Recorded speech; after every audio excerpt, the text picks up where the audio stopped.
Szeretettel köszönöm a Scolar Kiadóban újabb rendezvényünkön. Én már mondhatnám azt, hogy hagyományos rendezvényünkön a Toldi Moziban. Mint tudják, kezdődött ez egy évvel ezelőtt elmegyúval, aztán folytatódott ez év őszén Linn Ullmann Karafiától, Puzsérral, és most Linn Ullmann köszönhetjük a színpadon, aki 5. magyarul megjelenő könyvének a bemutatójára érkezett Budapesten. A színpadon köszöntöm még a beszélgető társa Horváth Gergely, Tónánban Karafiát lett, aki segít majd tolmácsolni és a fordításban működik közben. És engedjék meg, hogy röviden kezdem a beszélgetést, egy pár mondatra átadjam a szót Toldi társadalomasztalnak, a Norvég Nagykövetségnek, aki szeretnék köszönteni önöket.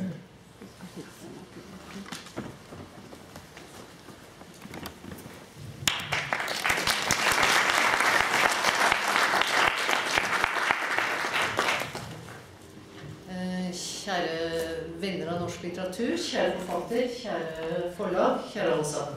Kedves barátaink, kedves irodalomkedvelő közönség, írók, fordítók, olvasók, kedves Linn Ullmann. Jeg skal bare si noen ord på norsk, så kan dere også få høre det språket som forfatteren har skrevet på, hvordan det snakkes. Norvégul beszélek azért, hogy kapjanak egy kis ízelítőt arról a nyelvről, amelyen az író regényeit írja. Men det er en stor glede for meg å ønske velkommen til dette, og det er en veldig stor ære, synes jeg, å ha fått forfatteren Linn Ullmann på besøk i Budapest. Og jeg synes det er enda hyggeligere å høre, for jeg er nok så ny i dette landet, at alle hennes 5 bøker er oversatt til ungarsk. Nagy örömömre szolgál, hogy itt köszönhetem önöket, nagy megtiszteltetés, hogy Linn Ullmann eljött közénk, és hát új vagyok Magyarországon nagykövetként, és most hallom, hogy mind az 5 regényét lefordították magyarra. Denne boken, som er den siste, som kom i 2011, den er bare et år gammel, så er den allerede oversatt. Det er jo imponerende i seg selv. Jeg skal ikke fortelle dere hva den boken handler om, men titlen, det dyrebare, innebærer noe av det som er viktig i livet, nemlig barn, livet og sannhet. A Szemem fénye című regénye tavaly jelent meg Norvégiában, lenyűgöző, hogy alig egy év alatt sikerült magyarul is megjelentetni.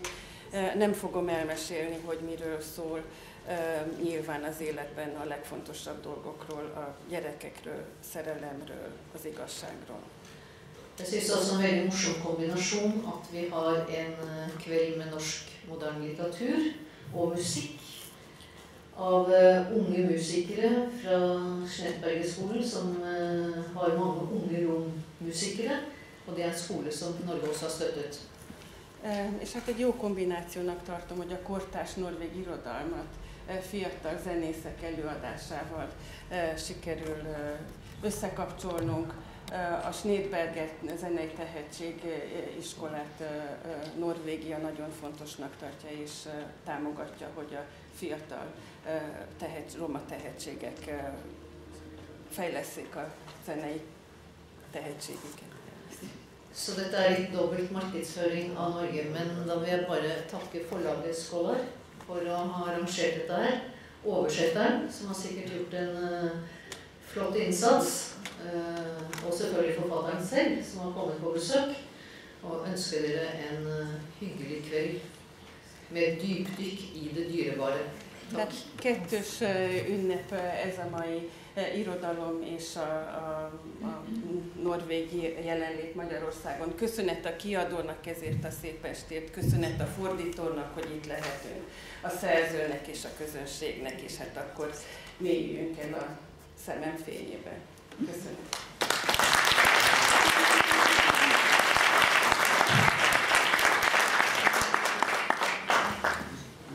Így az elején, mint a végén megköszönjük a Nagykövetségnek, a Nagykövetségnek, a kedvesének a közreműködést, és akkor tényleg kezdődjön az este. Sok szeretettel köszöntöm a résztvevőket, illetve a szerzőt, Linn Ullmann. Én Horváth Gergely vagyok, a Petőfi Rádió Kultúrfitness című műsorának műsorvezetője. A Kultúrfitness úgy szoktuk definiálni, hogy humán erőforrás program. Engem ért az a megtiszteltetés, hogy a következő beszélgetésben kérdezhetek, ami azért különösképpen izgalmas számomra, mert olyan írót kérdezhetek, aki szembenéz az életnek kérdéseivel. Tudjuk, hogy néhány órával ezelőtt érkezett Budapestre, ez elég kevés idő, de változott-e azóta a város? I don't think that I would be qualified to answer because I have only seen the inside of the hotel and this lovely cinema. Nem hiszem, hogy én vagyok a megfelelő ember, hogy ezt a kérdést megválaszoljam, hiszen csak a hotel szabad elsőjét láttam, és ennek a nagyon szép mozinak a elsőjét. But if you ask me as a citizen of Europe, I mean, I read the news, I see there are, of course, changes that are happening in this country as in many countries in Europe that we are following in the news. De ha európai polgárként kérdezel, akkor természetesen követem a híreket, és tisztában vagyok a változásokkal, amelyek végbe mennek. Valójában az érdekel, hogy az elmúlt 6 évben Linn Ullmann mennyit változott gondolataiban. Mikor legutoljára nálunk járt 6 évvel ezelőtt, első alkalommal, akkor 2 dologról nyilatkozott, ami engem megragadott, erről szeretném röviden kérdezni, hogy éle még. Az egyik az, hogy az irodalom az önkifejezésénél nem tartja annyira a filmet, mint az irodalmat. Az irodalmat többet ki lehet fejezni, mint a filmet. That was the first statement. Oh, it's terrible to be confronted by statements that you... Tehát igen, rettenetes, amikor szembesítenek olyan kijelentéseikkel. I think what I might have meant is that for me, the novel has so many possibilities of expression. You can use elements of the cinema to create images in the reader. You have to have elements of music because a novel is all about form. So it means you can also use elements of composition. And all the artistic forms, I think you can fit into a movie. No, into the novel. Talán úgy értettem, hogy egy regényben a kifejezési módok... Sorry, you said so many things. I said so many of the artistic ways of expressing cinema, pictures, music, composition, you can put that in the novel. The novel has all the artistic. Tehát a művészeti kifejezés módjainak rengeteg változatát tudod beletenni egy regénybe, akár a képiségét, akár a zeneiségét. But I'm an avid film lover, and I don't think I would write the books I do if I didn't see so much film and wasn't so passionate about film as I am about music. De nagyon-nagyon szeretem a filmeket, tehát igazi mozirajongó vagyok, és szerintem nem érnék, hogyha nem ilyen lenne, hogyha nem szeretném ennyire a filmeket, a zenét. Ma esti utolsó állításom, amit elmondott, több nem lesz. I promise not to confront you with any of other statements. But you have another one. Yeah, that one. Kettőt ígértem. I promise two. Ez is a 6 évvel ezelőtti budapesti volt. Ez pedig úgy szólt, hogy akkor ön úgy nyilatkozott, hogy alapvetően pártolja a tekintély ellenességet. Anti-authority? In what way? Well, Anti-establishment. Anti-establishment? Ooh, I'm saying a lot of things in Budapest 6 years ago. Young anarchist of 6 years ago. No, but I would say that I have, from my childhood, I can't remember saying this or in what context I said this, but I think from my childhood I have had a healthy and passionate skepticism to all kinds of authority. Tehát nem emlékszem, hogy ezt mondtam volna, de egészen kiskoromban van bennem egy egészséges szkepticizmus a tekintélyjel szemben. Yeah. And I think that any kind of artistic expression, but also any good journalism, I'm also a journalist, there has to be that skepticism or skepticism to authority and conformism. Tehát újságíró is vagyok, és azt gondolom, hogy ez tehát szükséges része ez a szkepticizmus,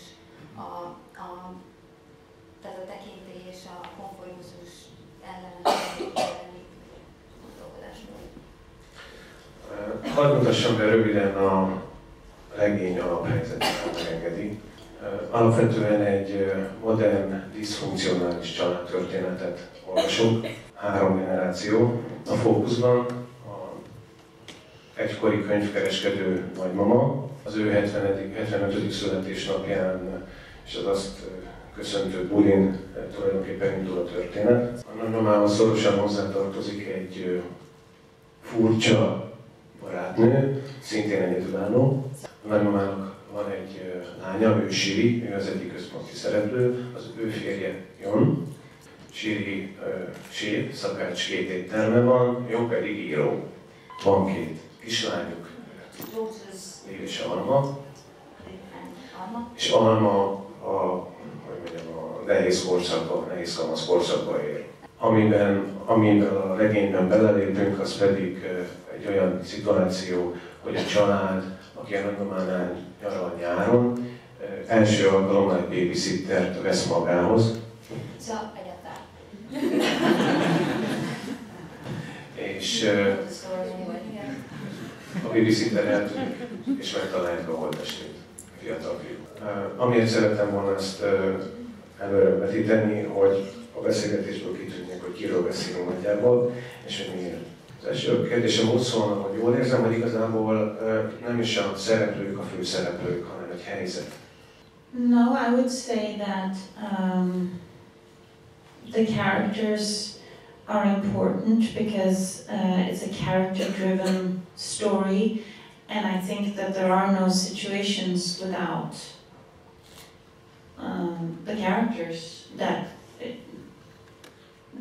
meet, and when one person meets another person or is confronted by another person, that's how a situation starts. So to me, when I write, there's always first character, then situation. Én ezzel nem értenék egyet, mert szerintem ez egy karakter központú regény, mert karakterek nélkül, tehát hogy a karakterek találkoznak, szembesülnek egymással, enélkül nincsen szituáció sem. Akkor én fogalmaztam rosszul. Then I didn't do it correctly. Ami körül ezek a főszereplők köröznek, az tulajdonképpen szervezi a regényt, ezt pedig jól értem, hogy jól látom?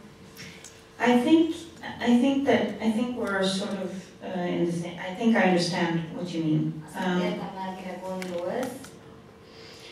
And I think that more important than character and situation is, as I mentioned before, is composition. So to me, when I first envision a novel, I try to understand how it's composed, how it sounds. So what you mean by situation, maybe it's sort of the heart of the novel, and that a writer's job is really to constantly follow the heartbeat of the novel, the tone. Az írónak ugye a legfontosabb dolga, hogy a regénynek a dobbanásait kövesse, a tónusát, és ugye én kompozícióban gondolkodom, hogy a fejemben így mozognak a karakterek. Ami számomra a regényben rendkívül lenyűgöző volt, hogy ezek a karakterek a megjelenítésük rendkívül egyénértékű és rendkívül erős mindegyik. És ahogy egyikből kilépünk, és bejön a másik, majd megint átlépünk, és megint jön a másik, ugyanolyan értékűen. No, that's right. It's not a novel where you have a main character and everything springs out of this. And that to me was very much, when I was finishing the book, I was putting the whole novel out on the floor on pieces of paper. Yeah. Okay. Tehát ez nem egy olyan regény, amiben egy szereplő köré szerveződik. Tehát amikor írtam, utána az egész regényt kiterítettem a földre. No, it's again back to this, trying to compose the novel, and that all of the characters have stories to tell, And this is not only a novel about the story, it's about the act of telling stories. Tehát pontosan a megszerkesztés, ugye nem csak a történet, nem minden szereplőnek van elmesélni való történet, tehát nem csak a történet maga, hanem a történetmesélés aktusa. Ami számomra különösképpen érdekes, hogy ha kicsit végigveszünk ezt a családot, és hogy miért nem működik, akkor ez akár itt is játszódhatna Magyarországon. Abszolút érvényes történet itt nálunk is. Mégis valamiért, ahogy mondani szokták nálunk, ahogy mi látjuk itt a skandináv irodalmat, de ez is tulajdonképpen egy bűn esettel indul. Milyen fontos ez a haláleset önnek? Oh, crime and death. Well, first of all, the crime is one thing. I do kick off with a classic mystery. Young girl disappears and is found murdered. Egy klasszikus rejtéllyel kezdődik, hogy egy fiatal lány eltűnik és meggyilkolják. And the questions in the reader will be, how was she murdered, why was she murdered, what really happened. És az olvasóban azonnal felmerül, hogy hogyan ölték meg, miért. So this is the genre, this is the crime questions also, but instead of following the police investigation of the why and the how and the when. Ám a bűnügyi folyamatok nyomon követése helyett, hogy hogyan, miért, mikor. I try to take those questions and go away from the police investigation and go into all the characters that were close to this girl. Próbálok eltávolodni tehát a rendőrségi nyomozástól, és inkább azokra a szereplőkre koncentrálni, akik ehhez a lányhoz voltak közel. Everybody knows something, everybody has a little bit of knowledge or fault or something to do with her death, even if they didn't cause it. Tehát mindenki tud valamit, mindenkinek van egy kis információ, még mindenki egy kicsit hibásnak érzi magát, még akkor is, ha nem az ő hibájuk, ha nem is ők váltották ki. So it's not a crime novel in that it's a police investigation, but I like to play with many different literary genres. Crime, folk tale, folk songs, poetry, essays, comedy. Tehát ez nem egy krimi, mert szeretek különböző irodalmi műfajokkal játszani, tehát a népmesétől kezdve, a népdalokon keresztül, a komédián át. And of course the love story. És persze a szerelmi szál. El akartam kitérni, hogy rendkívül biztos kézzel van integrálva ez mind, ugyanúgy a regényben. De a haláleset az mégiscsak érdekes, legalábbis nekem. A rejtélyről, a klasszikus krimi száron nagyon hamar átmegy ez a halál másik, elnézést, fajta izgalomba, sokkal izgalmasabb dolgot kell megfejtenünk. Mi az, amit ez a két kimondatlan halál, az egyik a lány, akit megtalálnak a babysitteré, a másik pedig a Siri testvéré, aki gyermekkorában veszített el egy balesetben. Mi lesz így a családdal és az emberekkel? Számomra nagyon döbbenetes volt, hogy milyen magabiztosan, nem csak magabiztosan, hanem érzékenyen tud férfiból beleülni nőbe, gondolatban, érzésvilágban, és azon belül is különböző típusú emberek. Mondom, hogy volt például egy olyan leírás a Siri és a Jog, tehát az író és a felesége étterem tulajdonosnak közötti olyan családi beszélgetésbe, ami egy férfinak is, már hogy a megéltség szempontot tekintve is becsületére állt volna. Kérdésem az, hogy ezt valahogy mi kell ehhez? To write like that. Másik emberre. Well, I think that's yeah. No, I think to me always the hardest to write about are women my own age. Számomra mindig is a legnehezebb a velem egyidős nőkről. In my second book, in my first book, there were no women my own age. Az Az első könyvemben nem voltak velem egykorú hölgyek. My second book, there was a woman my age, and she died on the first page.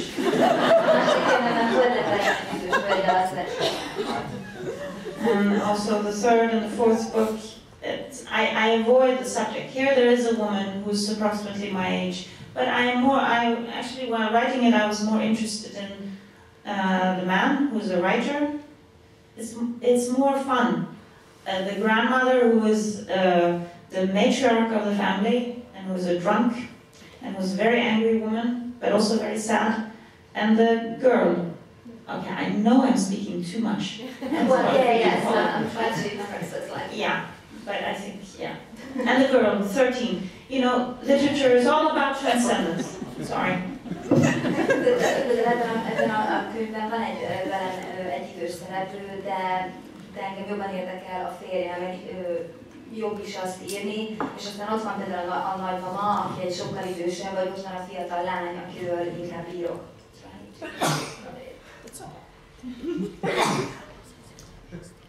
Ami elsőre föltűnő ebben a családtörténetben, meg hierarchiában, hogy, és ezt most a családra vonatkozóan kérdezem, hogy tulajdonképpen,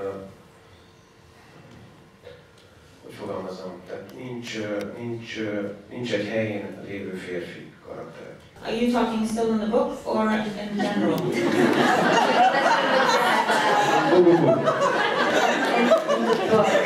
Nagymama.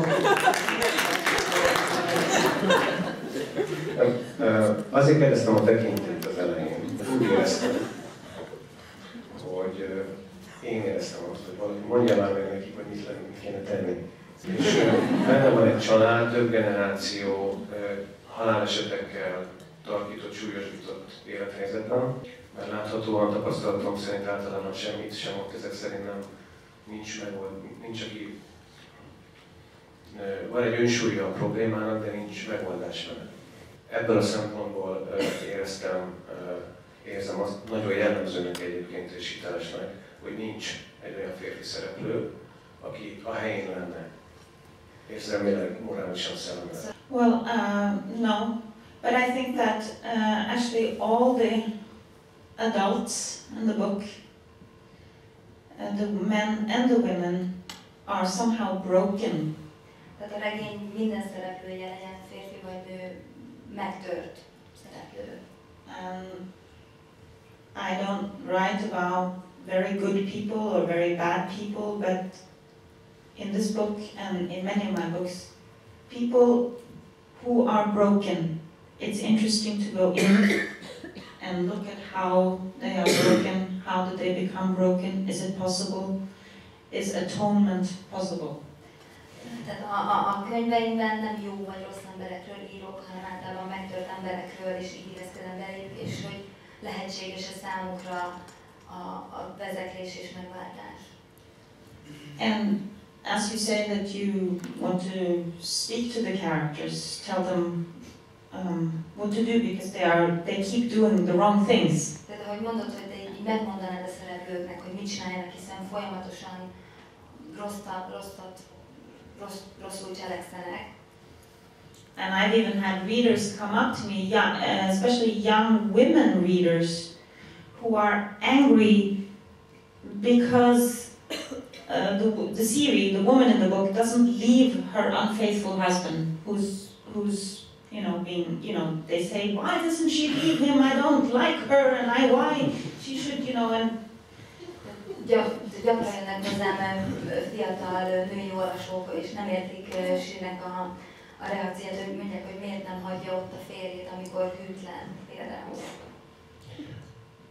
Én ezt az egész történetet egy nagyon szép kihordás példának érzem, hogyha szóval is fogalmazom. Szerintem, hogyha egy ilyen regényt olvasunk, egy ilyen családregényt, ennek mindig tétje van. Ez egy tétlemenő könyv az én számomra. Amit a regény megmutat, ahonnit indul, amin át visz, és ahová ér, számomra egy rendkívül jó élmény, tapasztalat át a fájdalmakon, át a kimondatlanon, ami számomra nagyon fontos volt ebben, lehet, hogy itt az alkotói szándékkal ellene megyek, de az olvasat is ugye számít, ha így veszük, hogy számomra nagyon fontos volt, hogy látni, hogy egy kimondatlan, a gyász feldolgozatlanság, a kimondatlanság, a halálról való nem beszéd, hogyan bénít meg emberi kapcsolatokat, generációkat, és ami ugyanilyen fontos, hogy ennek a nem megtanulása és rossz példája, hogyan vergődik a következő generáció a rossz példák miatt. Ezzel a könyvvel csak szabad ilyen nagyon nagy kérdést föltenni, volt valamiféle nagyon megfogalmazható intenciója, szándéka? Well, there are always deeper intentions, but I think what you are talking about is something that I continually think about and wonder about, this eternal recurrence, which is that grief goes through generations, as does hope. And tehát ami ebben benne van, ez az állandó ismétlődések, például a gyász, vagy akár a remény, ami generációkon átmegy. And how people don't seem to learn, and in one way this is good because new generations still fall in love, they still have children, they still try to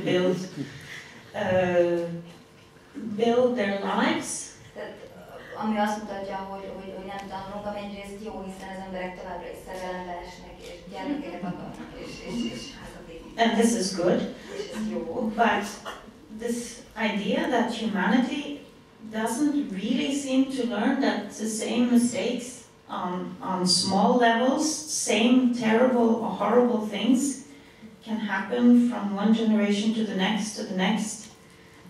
You see this on a family level, on a micro level, and you see it on a political level, on a bigger level. Tehát az, hogy az emberiség egyáltalán nem tanul, és újra ugyanazok a hibák kerülnek elkövetésre, akár így a kis családi közegben, akár politikailag nagyobb léptékben nézve. So it's Nietzsche's eternal recurrence, it just goes on, and that's interesting to write about, because there will always be variations from generation to generation. És ez nagyon érdekes élmény, hiszen mindig lesznek ennek különböző eltérései, variációi generációról generációra. És nincs kitörési pont, vagy mindig elfelé generációról? I think both. I think there are things we have. I mean, if we're talking in the philosophical aspect, but if we look at the old Greeks, I mean, look at their family dramas. Look at Sophocles. It's the same drama. You know, they make the same mistakes and they have the same loves and the same wars, and it's interesting how literature mirrors. Megnézzük a görögöket, vagy Sophocles, tehát ugyanazok a drámák, szerelmi történetek, háborúk, tehát ezek mindig ugyanazok. But I think there is also, of course, a possibility in each life, and I hope also in this book the characters, they don't do everything right, but sometimes they do something right. Sometimes they learn and they do something right. De még ennek tehát hogy ebben a könyvben is szereplők nem mindig cselekszenek jól, de néha jól cselekszenek. I think all my books in one way are about this. There is atonement possible? Is redemption possible? And how is it possible? Tehát azt hiszem a legtöbb könyvem erről szól, hogy van-e megváltás, lehetséges-e megváltás a szereplőnek. Tehát a könyvében ez van. Nem csak regényíró, hanem nagyon ismert és elismert kritikus is a hazájában. Egy ilyen regény egészen biztosan, de gondolom a kritika is nagyon erős odaszánást, koncentrálást igényel, miközben egy nagy családban él. Hogyan ír, mikor? I try to be very disciplined. Próbálok nagyon fegyelmezett lenni. My father once quoted Gertrude Stein. My father once quoted Gertrude Stein, and I'm going to say the quote.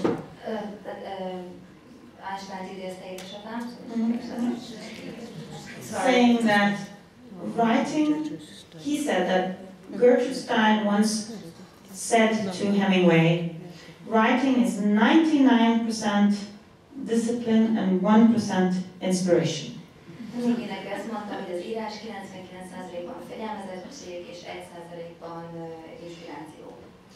But since then I have read Gertrude Stein and she never said this. This was my father. He was very, very strict on discipline and work ethic.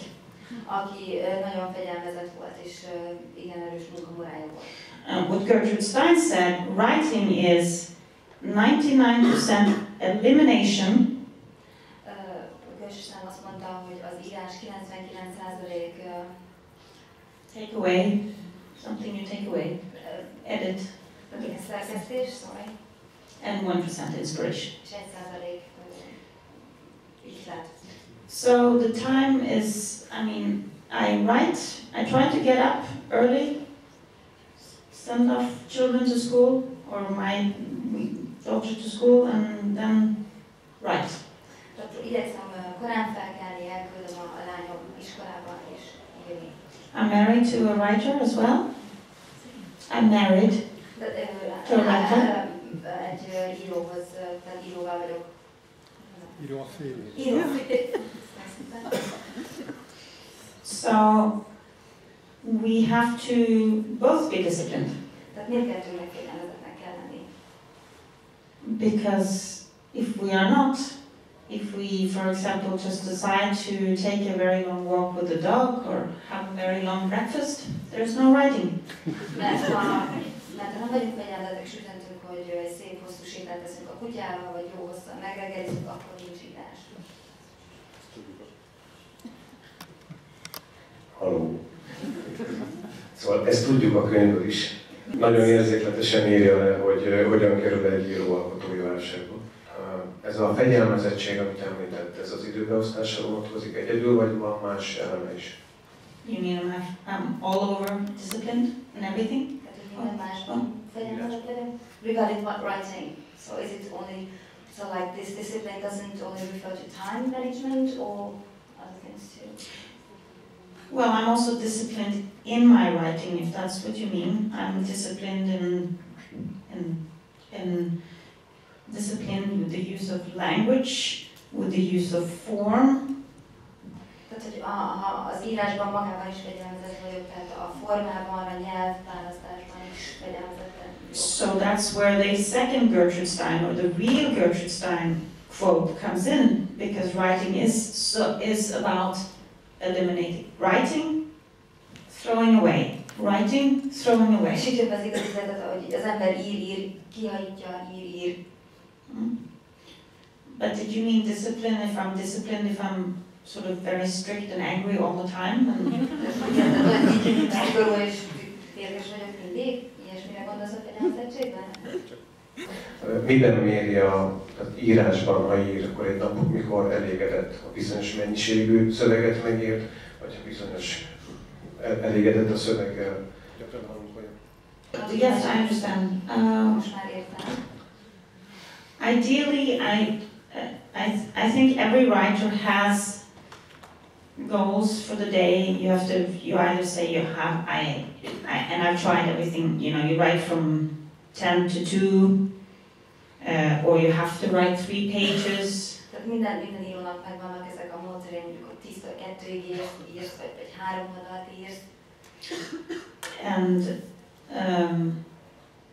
of course, when it comes to quality, because writing good entails, to write good, you have to write bad first. Tehát ahhoz, hogy jól írsz, rosszul kell írnod. And that, I think, is much of the cause of writer's block in many, and also the fear of writing. Because writing entails, it's frightening to sit down and write. Because you will write bad. Because it has to be bad before it's good. Csak magyarán ez lehet az írói válságokban, mert ahhoz, hogy így, tehát először rosszat is kell írnod. Jonnál ez a helyzet a regényben? I think Jon has let his writer's block become, he has given himself to his writer's block. Én úgy látom, hogy olyan inkább megadta magát ennek az írói válságnak. Writer's block first is very painful. It feels like insomnia. You know, you can't write, you can't sleep. Az írói válság olyan, mint az álmatlanság, tehát nem tudsz írni, nem tudsz aludni. But writer's block, after a while, becomes very seductive. Tehát egy idő után ilyen csábító is lesz ez az írói válság. Because your creativity, you're still using your creativity, but you're using it to do other things than write. You're using it to do maybe destructive things. Tehát, hogy másra kezded el használni ezeket a kreatív energiákat, nem írásra, tehát lehet, hogy valamilyen destruktív dologra. So it becomes demonist. Tehát ilyen démonivá válik. And that's what Yoon is experiencing, because his writer's block has beckoned him, has seduced him into doing everything except write. És ez történik Yoonnal is, tehát az írói válság, tehát minden egyébben ösztönzi csak az írásra, nem? Yeah, to build worlds, but not on the paper, but to build worlds. He has many mistresses. He's very unfaithful. Tehát világokat épít, de nem papíron, tehát rengeteg szeretője van, iszonyatosan hűtlen. And it takes a great deal of time to have many mistresses. És rengeteg időt öl abban, hogy neki sok. And a lot of creativity, because you have to write SMSs to all the mistresses. Rengeteg kreativitást igényel, minden egyes nőnek SMS-eket kell írnod. That was valid. Yeah, és nagyon ennyi. New Yorkban tanult, vagy részben New Yorkban tanult. Mi egészen pontosan az dekonstrukcionalizmus? You want to know the core? Do you want me to do a little Derrida dance? I'm sorry. Nem, igazából arra Core, yeah. az ön életrajzában fel szokták tüntetni. Harold Bloom was one of my professors. Az egyik egyetemi profom volt. And when I studied at the university during the late 80s, Amikor a 80-as évek igen, az egyetemre jártam ott. I think it was the same year, it was the same in Europe, same in America. If you studied literature, it was in the great, postmodernism, deconstruction, was what everyone, that was the way to study literature. Tehát akkoriban szerintem ez mindenhol így volt világszerte, tehát az irodalomoktatás, ez a dekonstrukcionalizmus. We did not talk about stories, we talked about texts. Tehát nem történetről beszéltünk, hanem textúráról. I practically couldn't talk about books without saying something about Lacan. Tehát nem tudtam. Or Derrida, or Roland Barthes. And I'm actually, this was an interesting, I'm glad I have this background but out of this, but now I'm a storyteller. It's the story. Örülök, hogy megvan ez a hátterem, de igazából én történetmondó vagyok, ez egy történet. Mi az, amit az írásban tanult, iskolában, akademikus módon, New Yorkban vagy bárhol, és mi az, amit maga tanult meg? That's a hard question because Nehéz kérdés. I don't know, I think most of everything I know I learned somehow. Mert minden, amit tudok, valahol tanultam. But do you mean that some things just are inside from birth, that you just own it? Úgy érted, hogy valami csak benned van születésed óta, és ez a tiéd? Or how do you mean? Vagy hogy érted?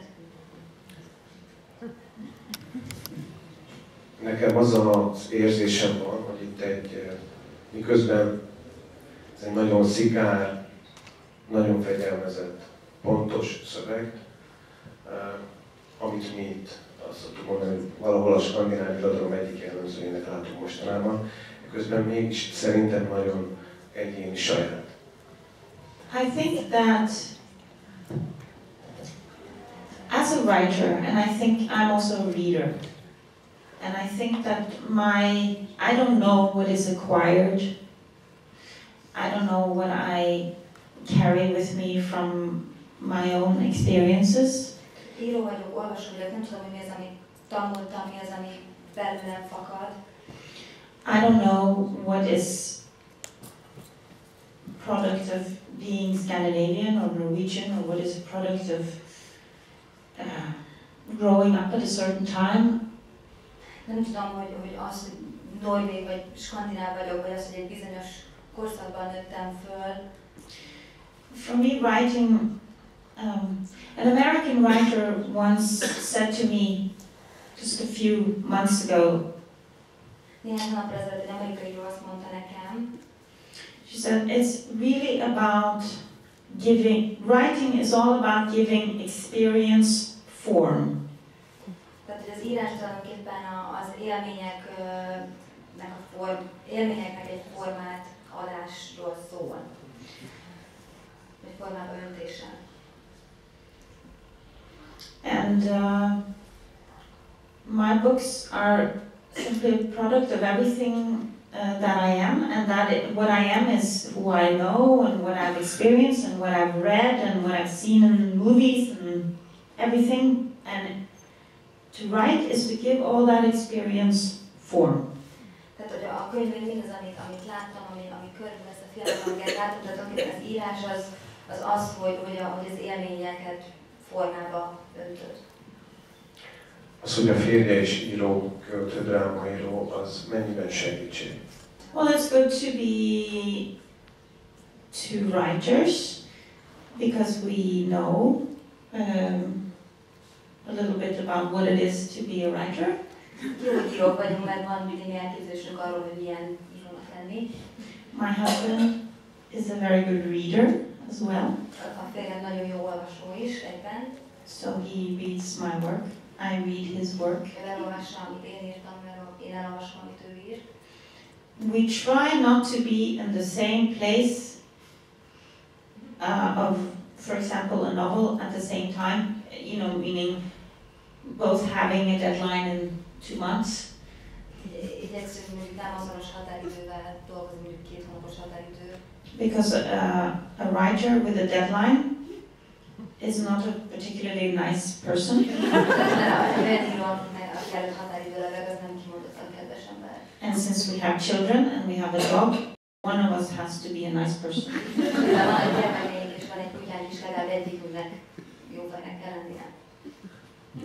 Ezt a könyvet, a Szemem fényét mennyi idő alatt írta, és milyen fázisokban? It took too long. It took many years to write this book. Túl sokáig tartott, de sok éven át. Because it was a difficult book to write. Ez nehéz volt megírni ezt a könyvet. And I wrote it it had many different phases. It took 5 years to write maybe, but then különböző fázisai voltak, úgy 5 évvel but it took 5 years, but then sometimes I remember it as it took just one long month. But I mean, it took 5 years. So much was done in that last phase, but it's hard to look back and say, when did I write that and when was that, and it becomes, yeah.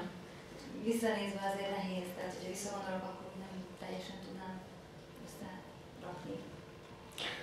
Amikor említettem az előbb, hogy nehéz volt megírni, miért? Many reasons. Some reasons are very personal. Some things having to do with what I wanted to do and that I was just not able to do it, and I tried and I tried, a little bit like Jon in the book. I tried and I tried and I... Valamit meg akartam én, és próbálkoztam, csak úgy, mint Jon a regényben, egyre csak próbálkoztam. And sometimes I think, well, it shouldn't have taken 5 years to write a book because I'm this very disciplined person and I had a plan and the book was supposed to be finished in 3 years and not 5 years. Tehát nem kell valahogy ideig tartson, néha ezt gondolom, hiszen elletek 3 percen, de aztán mégis 5 évbe telt. But then someone didn't care about my plan. I had a plan. Volt egy tervem, aztán nem érdekelt ez a terv. Említettem, hogy néhány nehézség jók az személyes volt. Én azt érzem, hogy miközben ez talán a legfegyelmezettebb szövege, valahol a távolságtartós mellett azt is hallom, azt is úgy érzem, hogy ez a legszemélyesebb.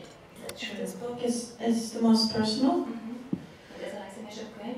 Well, I think without saying yes, it is probably the most personal book I've written, but that is not the same thing as saying that it's autobiographical. Tehát igen, azt mondanám, hogy ez a legszemélyesebb könyvben, de nem önéletrajzi értelemben. Nem mondanám azt, hogy ez egy önéletrajzi könyv.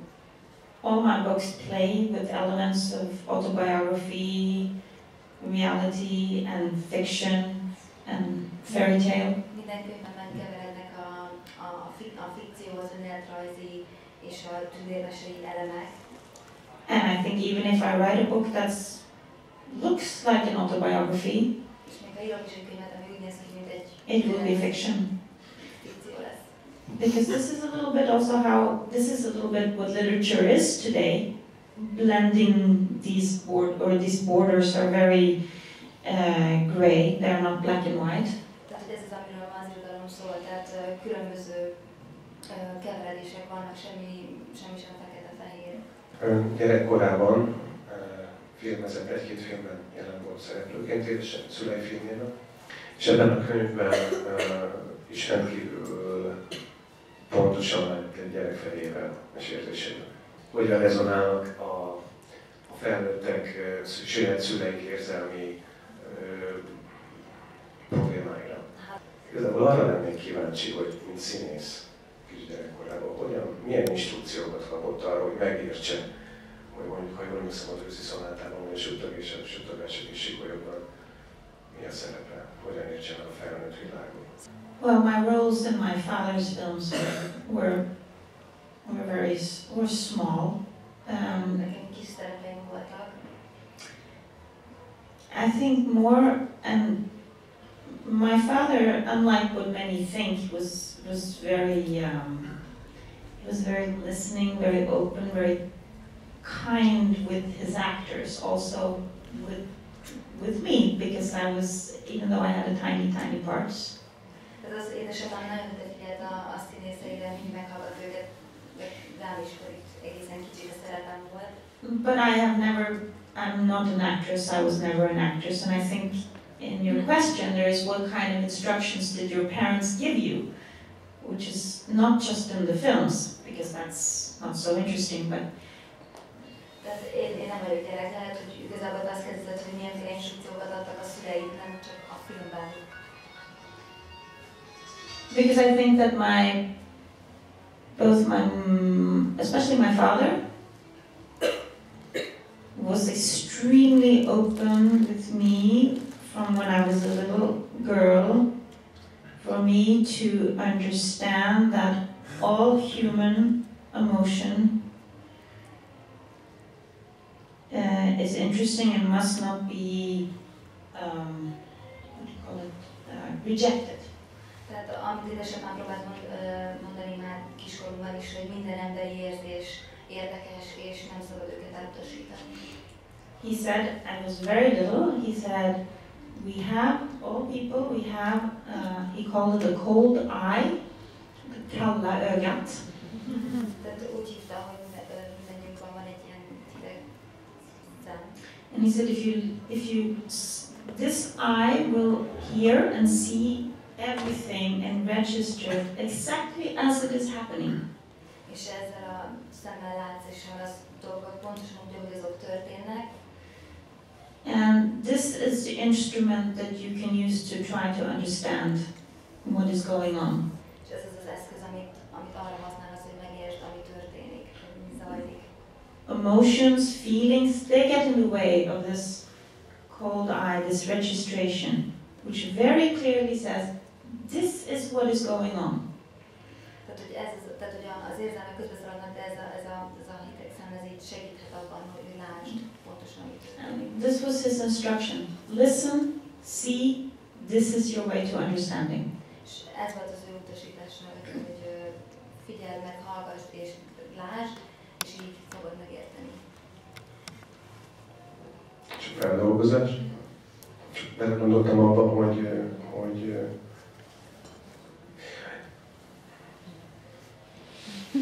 igazából az lenne még egy érdekes hasznos szülői instrukció, hogy ilyenkor hogyan fogadjuk ezeket az érzéseket, amelyeket látunk.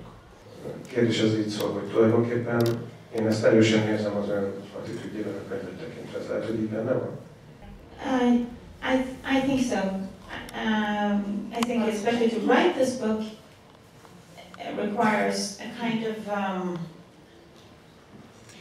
I think feelings, the writer's emotions and feelings can often get in the way. I think feelings are seductive and often not truthful. Tehát, hogy ugye az érzelmek folyton közbeszólhatnak az írásba, és hogy az érzelmek félrevinnek, elcsábíthatnak, és nem feltétlenül igazak. We live in a society, or at least, you know, where everybody says, well, I feel this, therefore it must be true. Tehát, hogy egy társadalomban élünk, és így érzem, akkor bizonyára igaz. But I don't think that's the fact. I think we often have another instrument, which could be called the cold eye, or intuition, or understanding. That's what's telling the truth, and that's what one needs to write a book, I think, and to read it. Yeah. Tehát én nem hiszem, hogy ez így van, és hogy lehet a fejünkben inkább ez a idegszem, vagy az intuíció, ami viszont ahhoz, hogy például ez szükséges a könyv megírásához. Köszönöm szépen. Már csak egy utolsó kérdésem van. Most ezt a könyvét ünnepeljük, de valószínűleg sokszor kiolvassuk, amíg idejére a következő. Mit dolgozik legközelebb? Kind of an autobiography, memoir, fiction.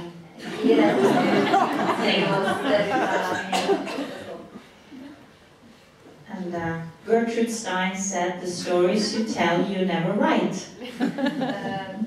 És aztán azt mondta, hogy a sztori, amit elmesél, az sosem írod le. Hány éves? Tervek szerint hány év alatt írja meg? Well, my deadline is August of next year, and it should be out in Norway next November, in 1 year. November 2013, that's my plan. Szurkolok, hogy sikerüljen tartani a határidőt. Thank you, I need it. Köszönjük szépen, hogy bemutattak az estét. And thank you very much for coming. Thank you very much. Thank you.